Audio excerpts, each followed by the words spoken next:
ஒரு 44 ஆண்டுகளுக்கு பிறகு 62வது இந்தியன் கெமிக்கல் சயின்ஸ் கான்ஃபரன்ஸ் வந்து நம்முடைய தாம்பரம் கிறிஸ்தவ கல்லூரி வளாகத்தில் வந்து இன்றைக்கு சிறப்பாக நடைபெறுகிறது.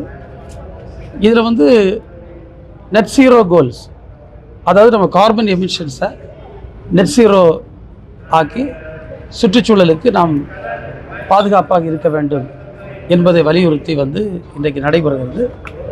நம்முடைய இந்திய அரசை பொறுத்தவரையில் 2070 நெட் ஜீரோ டார்கெட் நம்ம வச்சுருக்கோம்.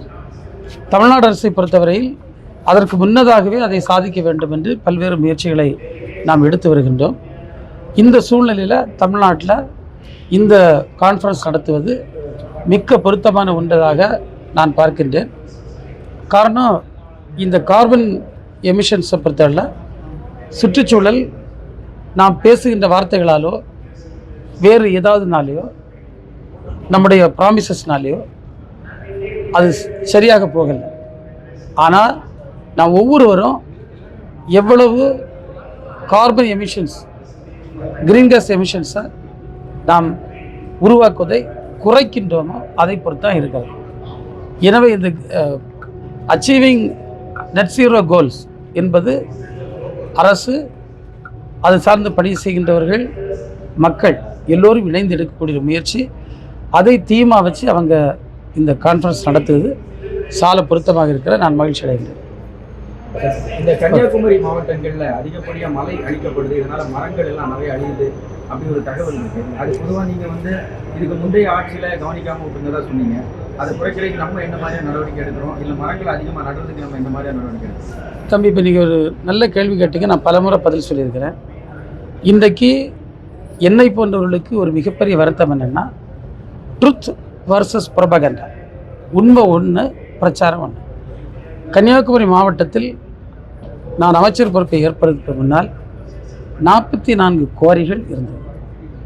இன்றைக்கு 39 நாங்கள் பூட்டியிருக்கின்றோம்.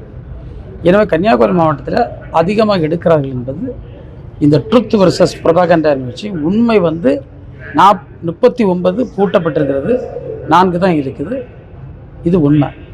இது ஒரு பக்கம். ரெண்டாவது தம்பி, இன்னும் எங்களை பொறுத்தவரை நாங்கள் பல்வேறு முயற்சிகள், இப்போ நீங்கள் வந்து மரங்கள் நடுவது வந்து இன்னைக்கு கவர்மெண்ட்டே முன்னெடுத்து ஒவ்வொரு ஊராட்சி ஒன்றியத்திலையும் அதே போன்ற ஃபாரஸ்ட் டிபார்ட்மெண்ட்லேயும் நிறைய நர்சரிஸ் உருவாக்குவதற்கு நம்ம அரசு சொல்லி 6 அடி உயரத்திற்கு அதை வளர வச்சு அந்த மரத்தை நடணும்னு இன்றைக்கு அறிவிக்கப்பட்டு எல்லா இடங்கள்லேயும் அந்த பணிகள் போயிட்டுருக்கு. அந்த வகையில் வந்து கன்னியாகுமரி மாவட்டத்தில் நாங்கள் நிறைய மரங்கள் தொடர்ந்து நடுவதை ஒரு பணியாக கொண்டு தமிழ்நாடு பூரா போயிட்டுருக்கு. அந்த பணிகள் போயிட்டுருக்கு. இந்த வருஷம் குறைந்தபட்சம் 2 கோடிக்கு மேல் மரங்களை நட்டு அவற்றை பாதுகாத்து அதை முழுமையான வளர்ச்சி கொண்டு வேண்டும் என்ற உத்தரவை மாண்பு முதல்வர்கள் பிறப்பித்து ஒவ்வொரு மாவட்டத்திலும் அந்த நர்சரிஸ் உருவாகி அந்த 6 அடிக்கு மேல் வளர்த்தி நடனம்னு சொன்ன அந்த பணிகள் போயிட்டுருக்கு. கன்னியாகுமரி மாவட்டத்தை பொறுத்தளவில் நிறைய பேர் அதர் கண்ட்ரீஸில் இருக்காங்க. ப்ளஸ் வந்து அங்கே ஒரு சுற்றுலாத்தலமாகவும் இருக்குது. அங்கே விமான நிலையத்துக்கு வாய்ப்பு இருக்கா? பக்கத்து மாநிலத்தை தான் நம்பி இருக்கோம், அதுதான் வாய்ப்பு இருக்குது. தம்பி, வாய்ப்பு இல்லைன்னு சொல்ல முடியாது. வாய்ப்பு கண்டிப்பாக வரோம். இப்போ தூத்துக்குடியை மாடர்னைஸ் பண்ணியிருக்கு, நாங்களும் கன்னியாகுமரி கேட்டுட்ருக்கோம். ஆனால் எங்களுக்கு ஒரு நியாயமான பிரச்சனை என்னென்னா, எங்களுக்கு இட வசதி ரொம்ப ரொம்ப ரொம்ப சிக்கல். ஒரு 100-200 ஏக்கர் லேண்ட் எடுக்கிறது வந்து ரொம்ப கடினமான ஒன்று. அந்த இடம் பிரச்சனைனால தான் அது அப்படி இருக்குது. பட் 4-வே ரோட்ஸு வந்துட்டுன்னா தூத்துக்குடி திருவனந்தபுரம் கொஞ்சம் பக்கம் ஆகிரும். பட் ஃப்யூச்சரில் அதுக்கான பிளான்ஸ் கண்டிப்பாக நாங்கள் வலியுறுத்துவோம். ஃப்யூச்சரில் எங்களுக்கு அது கண்டிப்பாக வேண்டும் என்பதை நாங்கள் வலியுறுத்தி கொண்டு தான் இருக்கிறோம். செய்திகளை உடனுக்குடன் தெரிந்து கொள்ள கீழ்கண்ட கேபிள் மற்றும் டிடிஹெச் நெட்வொர்க்குகளில் எம்நாடு செய்தி தொலைக்காட்சியை காணுங்கள். பாதகம் செய்பவரை கண்டால் நாம் பயம் கொள்ளலாகாது பாப்பா. மோதி மிதித்து விடு பாப்பா, அவர் முகத்தில் உமிழ்ந்து விடு பாப்பா. அண்மை செய்திகளை உடனுக்குடன் தெரிந்து கொள்ள இணைந்திருங்கள் எம்நாடு தொலைக்காட்சியுடன்.